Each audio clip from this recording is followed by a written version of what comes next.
recente confirmou a propagação da gripe aviária H5N1 entre mamíferos. Após saltar de aves para o gado leiteiro nos Estados Unidos, pesquisadores reuniram evidências de que o vírus circulou entre vacas e passou ainda para gatos e um guaxinim. E será que esse vírus pode circular em humanos? É o que a Ana Rebeca Passos ajuda a gente a entender agora. Ana, bom dia. Tem motivo para preocupação? Oi, Laís, bom dia para você, bom dia a todos que acompanham o Jornal da Cidade. Ainda não, tá? De humano para humano, mas tá evoluindo. A gente vai entender melhor sobre isso com o doutor Adalberto de Lima, que é infectologista. Adalberto, bom dia para você, bem-vindo à Rádio Cidade. Não tem ainda esses casos confirmados, não é, de passar esse tipo de vírus de humano para humano. Mas esse vírus, como qualquer outro, tem uma mutação. Como é que está a situação no momento? Bom dia. Bom dia, Rebeca. Bom dia, Laís. Bom dia aos ouvintes da Rádio Cidade. Veja, a grande preocupação numa situação dessa é porque a H5N1, que é uma parente dessa que a gente toma vacina, H1N1, é uma gripe. E essa H5N1 que a gente está falando agora, ela só existia no meio das aves. Somente uma ave transmitia para outra ave. Aí é a galinha, é o pato, é os pássaros, a andorinha que faz a migração de uma região para outra. Essa é a nossa preocupação. Só que, desde o final do ano passado para esse ano agora, a gente já percebe, já nos Estados Unidos, já foi evidenciado que ela conseguiu sair das galinhas e passar para os mamíferos. Então, alguns mamíferos, como vacas, alguns roedores e até o próprio ser humano, já foi infectado. Então, essa passagem das aves para o ser humano passa a ser uma coisa mais grave. Por quê? Porque até então ela não é tão inofensiva para a gente. Mas quando a gente começa a contrair doença de um animal que vive com a gente, porque em todas as casas a gente faz consumo das aves. Então isso é preocupante, porque uma região onde tenha muitas aves com gripe H5N1 e que consegue passar para o ser humano, muitos seres humanos vão adoecer. É a história daí que a gente fala das mutações.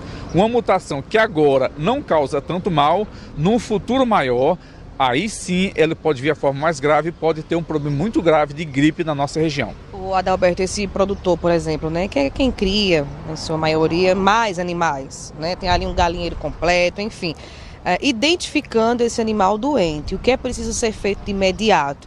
Tem que comunicar às autoridades, né, de vigilância, porque isso é um risco para ele e para aquele consumidor que vai adquirir esse animal, né? Exatamente.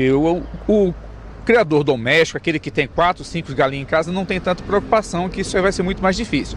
Mas a gente fala, aquele pessoal que tem granja, que cria aí 10 mil frangos, então esse pessoal, se ele começa a morrer algumas aves gripadas no aviário dele, ele vai chamar a vigilância epidemiológica para ir lá, eles já sabem desse processo. Comunica ao governo, o governo pega essas aves, testa, faz exames laboratoriais para ver do que se trata. Sendo comprovação de uma dessas gripes, essa granja ela vai ser praticamente protegida, ele não vai mais vender os produtos dele e vai ser feito um tratamento em todo o local, para que essa doença não se espalhe para outras regiões, contaminando outras aves. Dá para imunizar esse rebanho? Dá sim, as galinhas têm imunização que elas já fazem periodicamente, já são tratadas. No ser humano a gente tem uma coisa semelhante, na gripe H1N1. Essa gripe que o ser humano toma todos os anos e que a gente pede encarecidamente. Mantenha seus calendários vacinais atualizados, porque é o que evita a forma grave. Uma pessoa que hoje contrai uma gripe, um idoso que é mais frágil, ele contrai uma gripe hoje, daqui a uma semana ele já vai estar com a pneumonia. Se não bem tratada, ela pode evoluir para óbito. Então a gente sabe que há um tempo que a gente tem para tomar essa frente.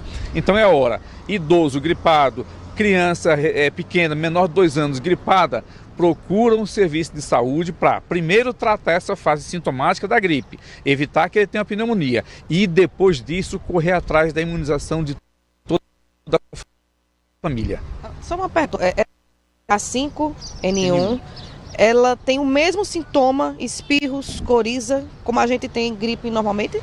Ela tem o mesmo sintoma, ela é idêntica. O que diferencia é o laboratório. É quando a pessoa faz sequenciamento genético e vai ver que trata-se de um vírus diferente.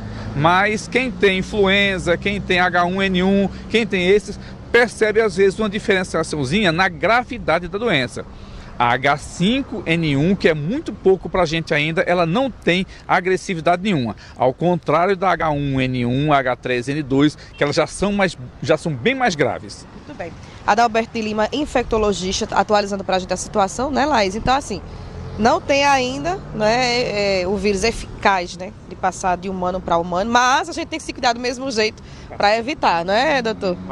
Vacina para todo mundo, que é o que a gente tem disponível e é o que protege toda a população. Muito bem, obrigada pelas informações. A gente continua acompanhando, Laís, esse estudo, por isso a importância dos estudos, não é? Para que a gente possa ficar sempre atualizado e se cuidar cada vez mais. Laís. Pois é, e não precisa de desespero, deixar de comer frango, né? A gente tá aí protegido.